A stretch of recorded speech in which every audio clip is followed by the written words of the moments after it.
Oh, am I on? Hey, friends. Joel Palbo here, the only man on YouTube with the face for radio and a voice for print. Hungar the Starfarian, my good brother. Let me fix this lighting in here. It's a little bit harsh. Ooh, that made it worse.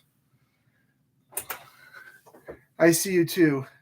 So I want to start by thanking my subscribers. I still can't live stream from my device like I should. It said I could after 50, and then it changed its mind and said needed 1,000, and I just completely don't understand what's going on. So I'm using my laptop, and believe it or not, I think the camera quality of my laptop is just not as good as the quality on my phone. Plus, the picture is bigger, and you're seeing way too much of my man cave, which is really just the unfinished corner of my basement. The front half is finished.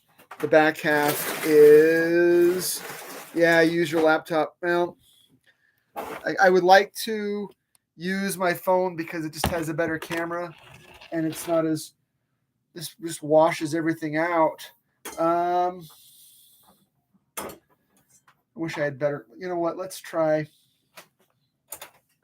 That's worse.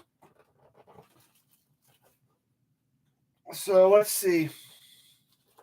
Well, at least you can really see that I've got that face for radio and voice for print. Plus, you can see all my hobby stuff in the back over here. A couple of boxes of minis and some unfinished models and some works in progress. What should we start with? Let's start with Games Workshop today. Man, they're sons of bitches. So they promised a new Kill Team set, the Ashes of Faith. And man, I was hyped because I really wanted those Inquisitors. And so I contacted my friendly local game shop, and I should have a box on pre-order, and I will sell off the Chaos bits, probably just at cost, just so I can keep the I'll keep the new Inquisitors and the Scions, I guess, and there's Sisters of Silence, and I don't play Sisters of Silence, and I think that's just a really weird combination for Inquisition. I think I would have preferred another one of the factions actually associated with Inquisition, either Death Watch or Sisters of Battle. Would have been nice, but I'll keep those, and I will just sell off the rest on YouTube Marketplace, Facebook Marketplace at cost. What else is going on? Well, my name is Bo. I've been painting minis for a little over a year intermittently. I've been playing role-playing games since 1986 or so, off and on. I've really enjoyed playing role-playing games over the years. I sort of fell out of the hobby a while back, mostly because the nobody to play with, didn't really care for D&D, the rules, didn't care for the setup. I kind of got disillusioned with the D20 system and the class-based, level-based system that it is. And then COVID happened. And since COVID happened, I actually ended up picking up a box of minis, box of Games Workshop minis on Amazon, I think. And sort of got into painting a bit. And so I'd mostly painted and then kind of got back into the gaming side of things recently through my friends at Legion of Myth, Hungar, Shadow and Sun, DM James, that whole crew sort of got me back into painting again. And Mark's Genre Mixer, thanks for stopping by. This is an AMA. If you want to know anything about me, if you want to know anything about my take on the hobby, if you want to know anything about techniques that I use or my favorite brand of paintbrush or anything like that, yeah, I'm just going to probably let this go for the next half hour or so, as long as it takes, and then get back into Shadow and Son's show tonight. So what I'm doing right now is I'm going to try to get some brown contrast paint or speed paint. I've got these sisters novitiates, and the regular battle sisters I was doing with these nice, where's the camera? These nice maroon cloaks with the white highlights. And for the novitiates, I wasn't going to do full maroon for them. I was probably going to do brown or green. I kind of want to make them look a little bit more plain and careworn. So you can see how I started. It's sort of the new fad, I guess, the slap chop. I used do I use the left nostril, the right one? Dude, Justin, my septum is deviated like a question mark. I don't use either one. I wish I did. I wish I could. I need to get all the scar tissue scraped out. I've been hitting the nose way too many times. That's why I don't do a whole lot of boxing anymore. I sincerely, my nose has got all full of scar tissue. My turbinates are too big for my head, and so I appreciate the question. Do I use? I guess my right one's a little bit better. Anyway, so let's see if I can show you these. These actually turned out pretty well to start. So this is the black prime with a gray zenithal and a white slap chop, so that when I start building up layers, I like to do a layer of build up thin layers. I build glazes even if I don't use contrast paints or speed paints or the other version of speed paints or the other version. Let's see. I've got thin paints from Scale 75, Scale 75 instant paints, and contrast paints and speed paints. How do you prep for a game? Well, I've got the one game I'm running right now. It's called Bo's GURPS. It's a science fiction game. It's based on every bad sci-fi movie and sci-fi IP I could think of. It's got elements of Dune, Starship Troopers, 40K. How do I prep for it? I sit down at my computer. I sit down at my PC in the other room, and I just start writing. And I've got what I call my campaign Bible, my GURPS Bible. And every time I get a piece of inspiration, an idea from a movie, an idea from a book, an idea that comes into my head, ideas at work or in the shower or whatever, as soon as I can, I write them down on a piece of white paper. I use plain printer paper, scratch it down as quick as I can. And then when I get home and I sit down on my PC, I try to fit that into my campaign Bible. A lot of inspiration comes on the fly. I don't use any charts or tables. And when things go off the rail, I run a sandbox game, brother. If things go sideways, I try to just run sideways. Somebody said running an RPG is akin to buying your cat $1,000 cat condo, taking it home, putting it together, and then the cat spends the next week playing in the cardboard box that it came in and eating the packing peanuts. And that's kind of what running an RPG is. So we're still in the first adventure of the campaign, and it sort of came off. I put it in a more enclosed environment, so the players are really limited with how much they can run it off the rails.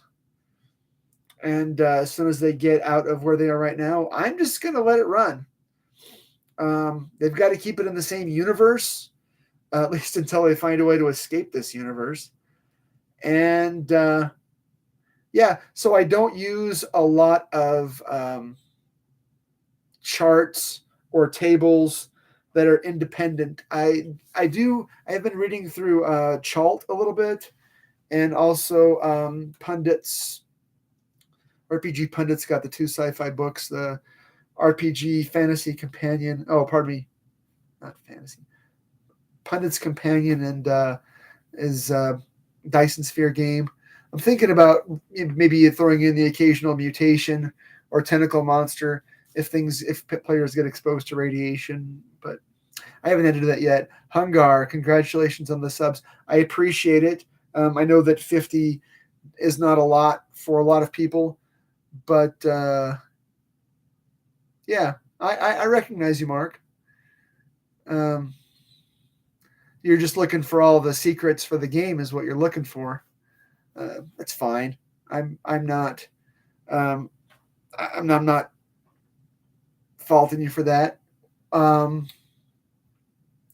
lot of ideas, they come off the cuff. Sometimes you guys give me inspiration, although it's not as I'm not as bad as you guys think I am in the game. You think you guys are so paranoid.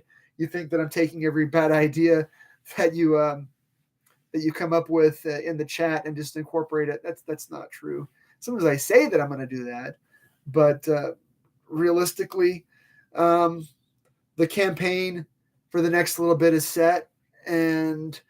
But what happens when you guys get off the station, the space station, is up to you. You know, if you want to take the launch, take the cutter ship and go flying off into space, or fly through the Stargate, or whatever, that's you guys are gonna choose. You guys, I do believe that players should have autonomy in the game, but having autonomy in no way, shape, or form alleviates or abrogates the consequences of your actions. So whatever you guys do will have repercussions throughout the game. So let's see. Maybe I'll start painting some cloaks while I'm waiting for the next question. I have some different colors. I've got speed paint hardened leather, contrast Agoros dunes. It's pretty good. Crafting Gamer, thank you. I'm just painting some cloaks, contrast Gorguntha fur, and I'm just gonna start working on some. These are Sisters Novitiates, and I thought I would paint their cloaks brown to contrast the burgundy cloaks on my regular sisters. And I think that in 9th edition, again, I don't play, but I think in 9th edition, the novitiates had really, really bad rules, like to run them as like chaff or fodder. But I just want to make them just put them in my army anyway. Let's see. Hey, Crafting Gamer. Hey, let's see. You mean if we get off the station? Hope this isn't a leaky flux capacitor in the Joker shuttle we're going to use. Right. I was kind of hoping that Josh would want to play Captain Felix, but nobody wants to play the captain. And so will his ship work? Maybe his ship will work. Maybe you'll take the parts off of his ship to fix your ship. I don't know what's going to happen. But anything could happen. So, do I have any water? I do indeed. Great thing about speed paints is that you don't need to mix them on the wet palette. They just go. So YouTube is an interesting community. Not really a community, but pardon me, I'm a brush licker.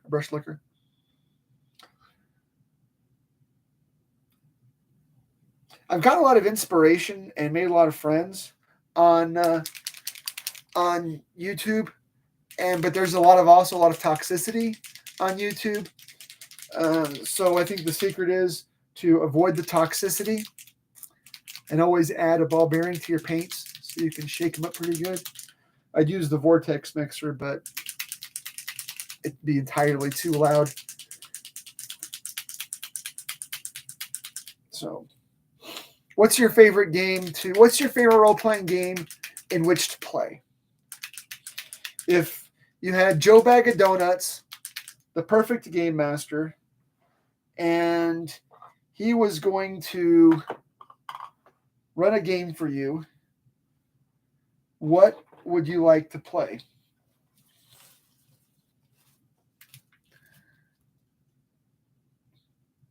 It's no secret that I like GURPS.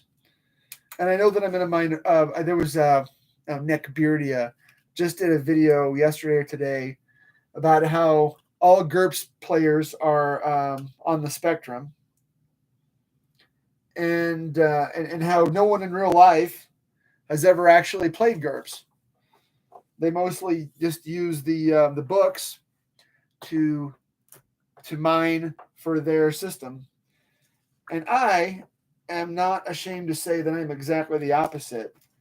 If I buy another book, and I've bought a few, I'm going to use that book to mine it for GURPS rules. Why, Bo? Why would you do that? Well, funny you should ask, dear watcher. I do that because GURPS is only hard on the front end. You, as the game master, have to choose what rules you use, what genre, what you want to keep, what you want to throw away, and how you're going to use them in your system.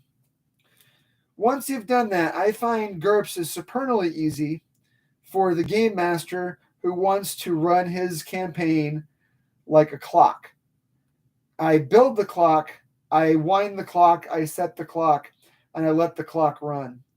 Once it's set, you only have to roll 3 dice for pretty much everything. I decide the modifier based on how hard this the thing is, how hard the decision, choice, skill, whatever, and then I roll 3 dice. Easy peasy. I'm a D20 guy myself. I'd like to play in any genre. Would really like to play a Metamorphosis Alpha game or a Gamma World game. Oh, you want to play? You want a Gamma World game, do you? Well, Mark, I tell you what. Next campaign, next session, we'll have you get exposed to the radiation at the bottom of Nippur. Pardon me, at the bottom of the space station, and maybe we'll get you a tentacle. How'd you like that? Or a third eye, or some gills. Wouldn't you like to have some gills? And then congratulations, you could play in a Gamma World game. Or we give you a green skin and make you photosynthesize. I do like my science fiction the same way that Brian from Weird World War II likes his World War II. I like it weird. Not gonzo. Not gonzo, but weird. I want Paul Verhoeven, RoboCop. I want to play a Philip Dick novel, something come to life. And if you like that too, then this is the kind of game to run. I'm kind of burnt out on fantasy. I'm not gonna lie. Fantasy hasn't been my jam since before the Lord of the Rings movies came out. Really, since before the Lord of the Rings movies came out. I just think that fantasy is it's so played. It's so played, and it's so much this game. Every game is the same as everything else. It's the generic Forgotten Realms game where magic items are about as common as gum. Magic is utterly reliable, and the games end up being like a magic version of the Jetsons, where everything is just so easy. And then if you're playing 5e or Pathfinder, by about 5th level, the players the characters, the PCs, boy, they can't die if you try to kill them. You try to kill them, and they're just hanging on. Or if they even try to kill themselves, it's almost impossible. I like my combat deadly if you get hit. So don't get hit. It's kind of like more verisimilitude. Use cover, use concealment, shoot first, shoot last, shoot in between. Don't get hit lest you die. Kind of funny. Our last big combat in our game lasted about 1 round. The sniper shot the the bad guy leader in the head, and then they dropped a grenade, and the grenade killed all the bad guys. Oops. Is it boring? It's kind of like real life. Gum. Is there gum in Forgotten Realms? I'm sure there's gum in Forgotten Realms. How are you doing, Kratz, and 50 subs? Thanks, Max. I could only hope to approach the level of quality content you've been putting out lately. Really been enjoying your take. Here's another one. Here's a take. Alignment. Let's talk about alignment in RPGs for a minute. It's kind of a controversial take. Nobody wants to turn alignment because alignment doesn't have any teeth. Does anybody remember the old orange-spined AD&D Dragonlance book where it had good and evil on an axis? There was no axis for chaos and law, but there was an axis for good and evil. And because a lot of the classes, the subclasses, depended on your alignment. What kind of wizard are you? It depends on your alignment. What kind are you? A knight of Somnalia? What's your alignment? And what you do as a character shifts your alignment. And if your alignment shifts, then you suffer minuses to hit, minuses to AC, minuses to spell casting until you get settled down in that new alignment, at which time you just start over again. And I think that games with alignment should have consequences for breaking their alignment. It's not just something that you say in the game. It's a rule with a mechanic, and that rule and that mechanic makes alignment have teeth. Brian, dude, weird World War II. I gave out alignments at the end of every session due to their actions in the table. See, that's pretty similar to what I'm talking about. Alignment should matter because alignment should be what a character does, not what a character says. It's just like real life in that respect, right? If you do something, you can't just say, well, I'm a good person, because that's not real life. If you're a good person, you have to act like a good person. And if you act like a good person, then it shows. Right? Or a bad person. I mean, if you're playing an evil character. But because Dragonlance was so focused on the struggle of good versus evil, it really mattered to the characters. Now, the campaign we're playing right now, instead of alignments, I keep track of the players' devotion to their duty. Right? They have a duty to act in the name of the Republic as mechanized infantry, and if they have a duty to act and they don't follow that duty, then there could be consequences down the road. Let's see. Certain classes breaking alignment have negative consequences, such as cleric or paladin. Yeah, they do, but not in 5th edition, right? Isn't they pretty much the knuckleheads of the coast, the numbskulls of the coast, the NOTCs, have pretty much gotten rid of alignment as an outdated trope. And alignment, paladins don't even have to. There's such thing as like they don't have a god anymore. They just do whatever they want and still be paladins. I think that's unfortunate, but it's yet one more reason why I really don't play Dungeons and Dragons. I think it's a game that sort of outlived its usefulness in the genre.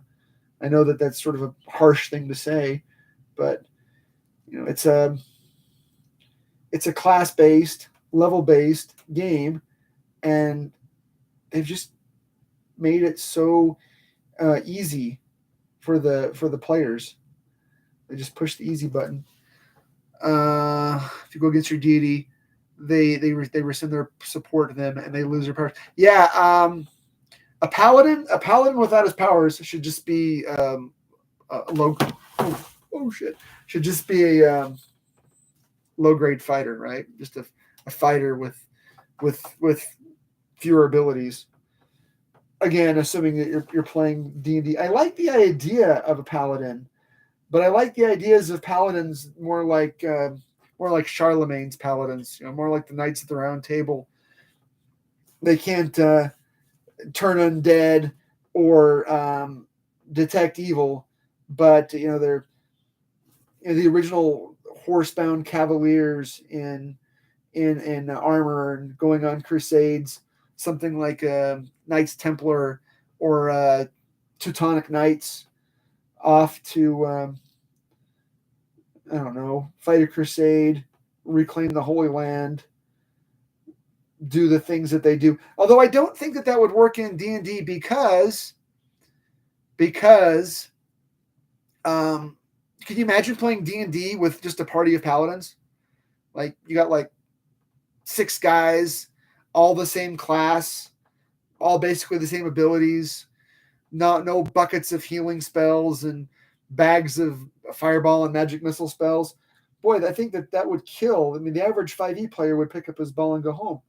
But if you played my Friday Night GURPS game, doesn't it seem like all the players are pretty much the same class? Like, think about aliens. Aliens. Don't the Space Marines all have the same class? Or platoon. Aren't all the guys in the platoon all the same class? All of your movies, all of your fantasy is pretty much like that. It would be a fantasy military game. Sure, I quite like the game Paladins, which is just that, the Paladins of Charlemagne. I don't know that game, but I will look it up when I'm done here. Paladins. What kind of game is Paladins? Well, you have medics, text, command. Yeah, you do, especially like World War II. You have like your technical sergeants, technical corporals, heavy weapons. But in a platoon, they're all pretty much the same MOS with the exception of another good example, the book Starship Troopers. Again, I keep going back to that. In the book Starship Troopers, they all guys that are pretty much the same. Pendragon is better written, but I prefer the setting of Paladin. Well, I will look that up when we get down here. I'm not really. I do have some ideas for a fantasy game, kind of. The next campaign in this GURPS setting, when the sci-fi setting plays out, I really want to run a weird alternate reality, alternate history, 16th, 17th century Europe. What was it? Puritanical, the dawn of flintlocks, where the transition from flintlock to caplock, where the players all play members of a puritanical inquisition. Think Solomon Kane meets Rogue Trader. You have 5 or 6 guys, and that will have a little bit more. It's like with Call of Cthulhu elements, where the Inquisitors are tasked with going out through the whole world on sailing ships, rapiers, flintlocks, doublets and capes, and going out and going to deepest, darkest Africa, the jungles of Brazil, an alternate America with an inquisitorial seal, and that will still not have casts. Pardon me. It will have casts. It won't have classes, but everyone will have opportunities to play. You want to play this the swashbuckler. You want to play Solomon Kane with 2 flintlocks. You want to play the scribe, the monk with the inquisitorial seal, and go throughout the world and fight evil and do kill evil cultists and all that stuff. Would Lamentation of the Flame Princess shoot that genre for you? It might, but I'll probably still play it with GURPS because I'm already hip deep into it. It's up to the Inquisition to put it all to the flame. Yeah, Brian. Hey, Brian, if you want to play that game, or if you even want to play the game that we're playing right now, the sci-fi game, there's always a seat at my table, and in fact, there's probably a seat at my table for everyone in this chat. We play it on. It's a conventional game, but played over Discord, pen and paper. We have a electronic character sheet that does the math for you and fills out all the stats. If it's up to the Inquisition to put it all to the flame. I think I already said that. Yeah, that's what I'm looking to. If you want to play that, I'd love to. Just let me know the details. Nothing yet because the science fiction game has got to get played out first. And I want to keep that game running as long as we can. And if I get more comfortable DMing, because I'm still a baby DM, GM, referee, keeper, whatever they're called, it will happen. It's going to happen. Hey, you're going to kick out of this. So I found a guy online who has the round doors for the Demos pattern Rhino, and I got some sisters, the fleur-de-lis doors, and I got them put on the Demos pattern Rhino. So this is the Demos pattern with all the sisters upgrades, and I did drill out all of the exhaust, and I kept the door going up and down. I still think that the Rhino is too small, right? How am I supposed to fit 10 of these inside that, right? You scale experts. Tell me how that's going to be. Brian, how do you fit 10 of these way too small? Exactly. Now, I've showed this one before, but this one is 1/35th scale, 135th, 133rd, whatever, not 145th. But I think it is actually a better scale for heroic scale minis, because the heroic scale is closer to 32 millimeter to me than 28 millimeter. I know that Brian likes 145th scale, but I think for this size minis, I still think 145th is too small. I think 135 is a closer fit. 148, right? I think 148 is too small for Games Workshop minis. Your mileage may vary, but I could see fitting 10 of these in this APC. It might be a tiny bit too big, but I'd rather be a tiny bit too big than a tiny bit too small.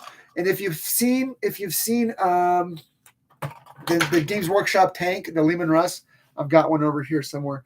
I put a Matilda tank up against it, and the Matilda tank is actually smaller. Scale creep will drive you crazy. I agree, brother. Scale creep's driving me crazy, and it's not just Games Workshop doing it. I think everybody's doing it. I think that some minis are closer to scale in size, or pardon me, on the hands and the heads. Are they supposed to fit on, or are they on the tank? For the APC, these are APCs. They're supposed to fit anything. This is actually just an M113 APC, and this is a Vietnam era APC. But the crazy Australians found a way to mount a turret.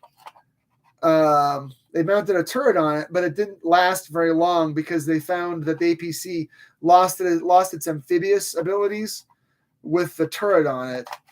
And but I saw it at the hobby shop, and I thought it was too cute.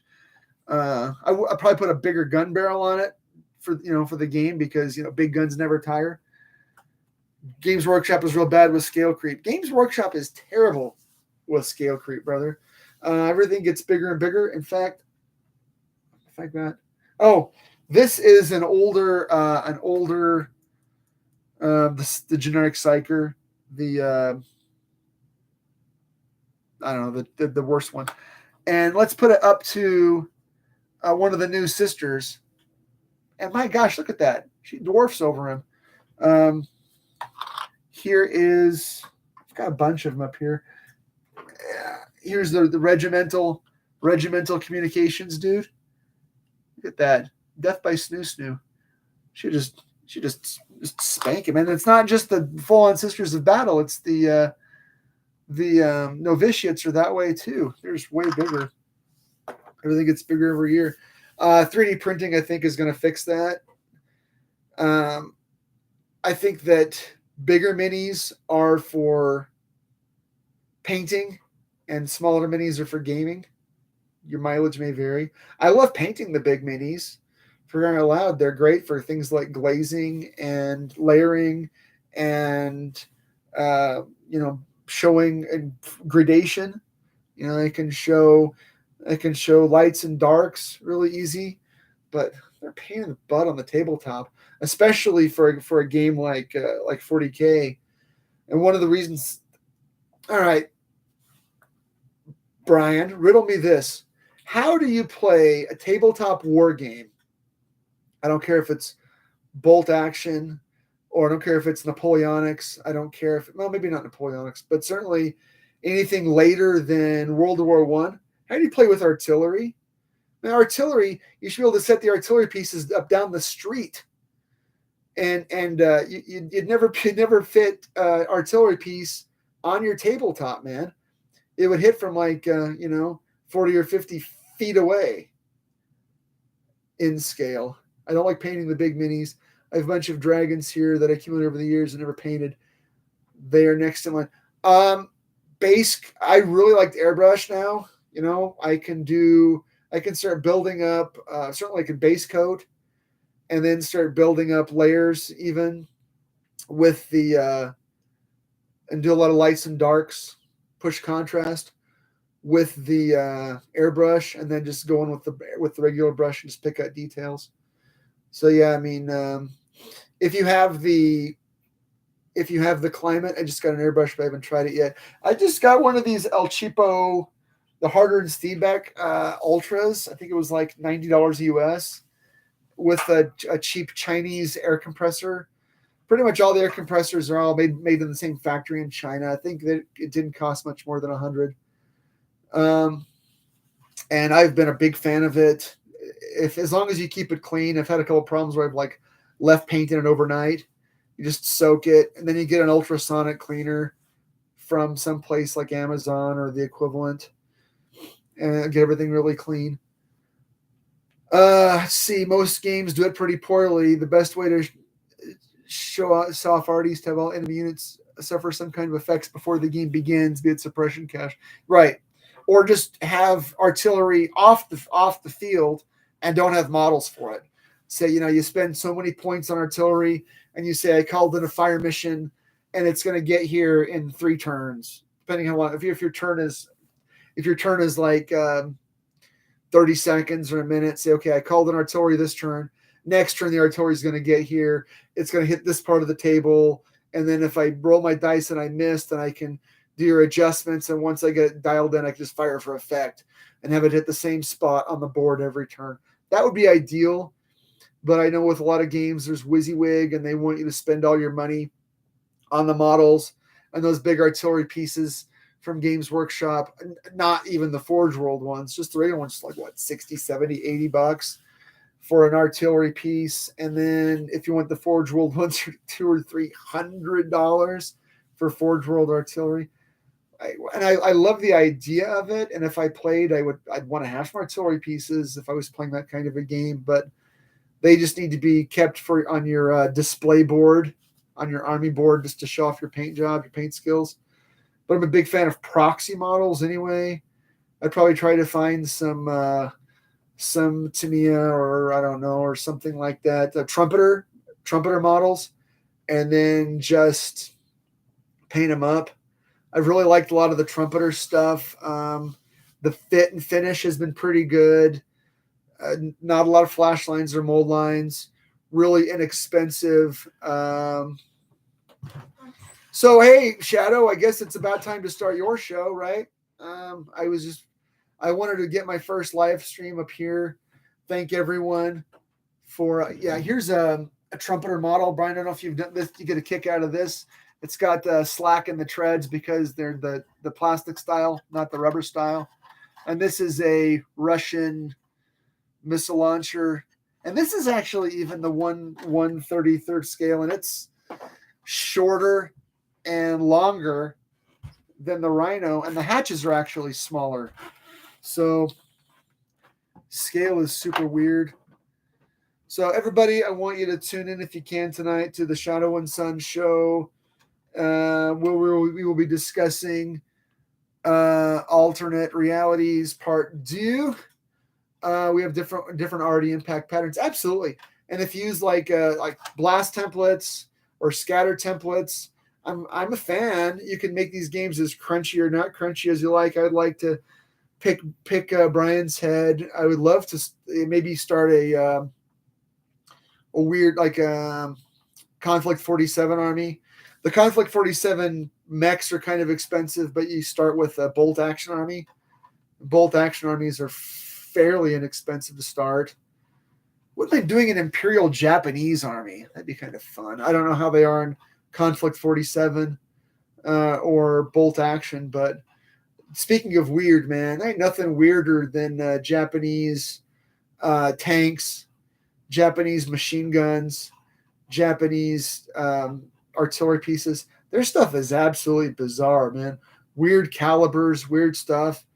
And to imagine how that would play out in an alternate 1947, 46, 48, whatever, where the war didn't end.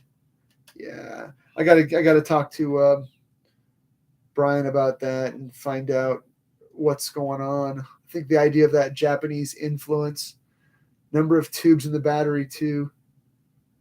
Wait, number of tubes in the. Oh, right. You said tubes, and I thought like vacuum tubes. You said tubes in the battery. It's like battery tubes go in radios, not in batteries. But then you thought artillery batteries. How many tubes? Well, yeah. Think about those. Like We Were Soldiers, where the Americans just used artillery pieces just to set up a whole continuous bombardment across hundreds of yards that nobody could cross through because of this continuous pounding.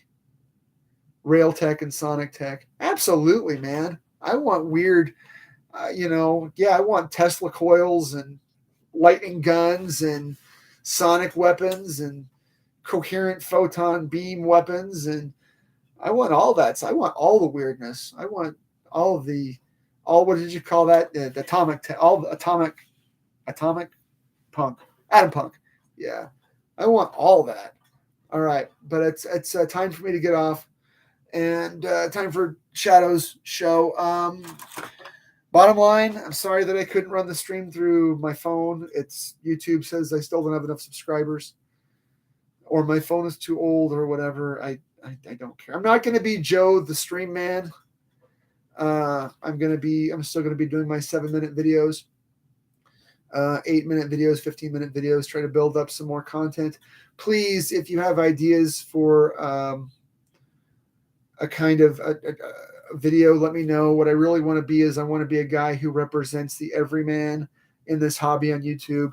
I see too many content creators that are getting free stuff, and I think that their judgments and their recommendations are invalidated by their love for large S and their love to be recognized by the algorithm.